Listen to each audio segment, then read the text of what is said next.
Sachin Ramesh Tendulkar cricket इतिहासात जगातील सर्वोत्तम नाव आहे। भारतरत्न या भारतातील सर्वोच्च नागरी सन्मान भारतरत्न पुरस्काराने सन्मानित करण्यात येणारा पहिला आणि सर्वात तरुण व्यक्ती आहे। राजीव गांधी खेलरत्न पुरस्कार घेऊन सन्मानित करण्यात आले आहे।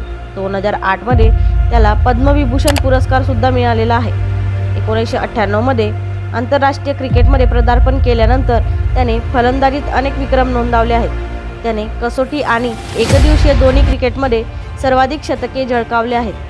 ते कसोटी क्रिकेटमध्ये सर्वाधिक धावा करणारे फलंदाज आहेत। त्याचबरोबर कसोटी क्रिकेटमध्ये 14,000 पेक्षा जास्त धावा करणारा तो जगातील एकमेव खेळाडू आहे। त्याने एकदिवसीय क्रिकेटमधील सर्वाधिक धावाही काढल्या आहेत। त्यांनी 14 वर्षाच्या वयात मुंबईसाठी पहिला प्रथम श्रेणी क्रिकेट सामना खेळला। 1989 मध्ये पाकिस्तान विरुद्ध कराची आंतरराष्ट्रीय क्रिकेटची सुरुवात केली। सचिन हा जगातील सर्वात प्रायोजित खेळाडू आहे आणि जगातील त्याने अनेक चाहते आहेत। त्याचे प्रशंसक प्रेमाने त्यांना वेगवेगळ्या नावांसह संबोधतात। सर्वात लोकप्रिय लिटिल मास्टर आणि मास्टर ब्लास्टर क्रिकेटशिवाय तो स्वतःच्या नावाच्या एक यशस्वी रेस्टॉरंट मालक आहे। सध्या ते राज्यसभेचे अध्यक्ष आहेत। 2012 मध्ये त्यांना राज्यसभेचे अध्यक्ष म्हणून नामांकन मिळालेले होते। सचिन तेंडुलकर यांच्या जीवनावर सचिन अ बिलियन ड्रीम्स हा चित्रपट तयार करण्यात आला, ज्याला लॉर्ड ऑफ क्रिकेट असे म्हणतात। तसेच राजापूरच्या मराठी ब्राह्मण कुटुंबात जन्मलेल्या सचिनचे नाव त्यांच्या वडिलांनी सचिन देव बर्मन यांच्या नावावरून ठेवले। त्यांचे मोठे बंधू अजित तेंडुलकर त्याला क्रिकेट खेळण्यास प्रोत्साहित दिले। सचिनला भाऊ नितीन तेंडुलकर आणि एक बहीण सावित्री तेंडुलकर देखील आहे। 1995 मध्ये सचिन तेंडुलकरचा अंजली तेंडुलकरशी विवाह झाला। सचिनला 2 मुले सारा आणि अर्जुन आहेत। सचिनने शारदा श्रम विद्या मंदिर येथे शिक्षण घेतले। त्याचबरोबर त्यांनी प्रशिक्षक रामचंद्र आचेकर यांच्या सानिध्यात क्रिकेटमध्ये पदार्पण केले।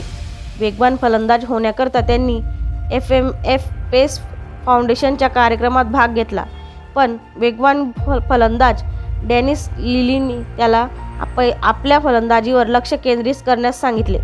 युवकांमध्ये सचिन आपल्या प्रेक्षकांबरोबर सराव करत असे।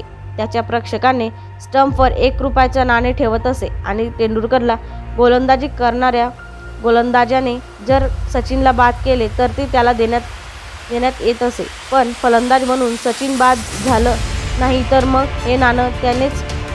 सचिनच्या मते त्यावेळी त्यांनी जे 13 नाणी जिंकली होती ती अजूनही त्यांना प्रिय आहेत।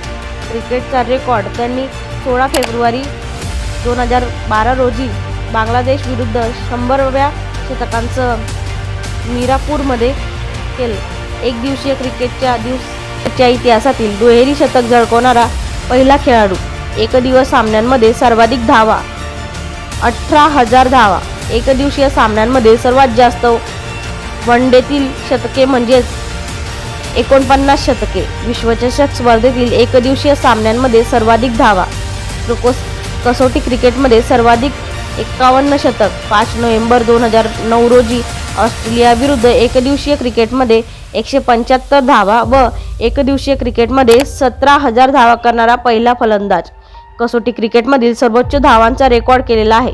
कसोटी क्रिकेट हा जगातील 13,000 धावा करणारा पहिला फलंदाज आहे। तसेच एकदिवसीय आंतरराष्ट्रीय व आंतरराष्ट्रीय सामन्यात सर्वाधिक मालिकावीर, एकदिवसीय आंतरराष्ट्रीय सामन्यात सर्वाधिक सामनावीर, तसेच आंतरराष्ट्रीय सामन्यांमध्ये 30,000 धावा करण्याचा विक्रम केलेला आहे।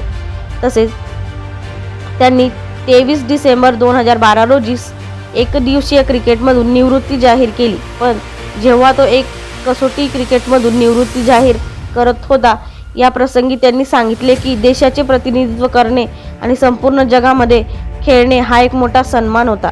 तर मित्रांनो, तुम्हाला ही माहिती कशी वाटली कमेंट करून नक्की सांगा आणि चॅनलला सबस्क्राईब करा आणि लाईक करा आणि शेअर करा।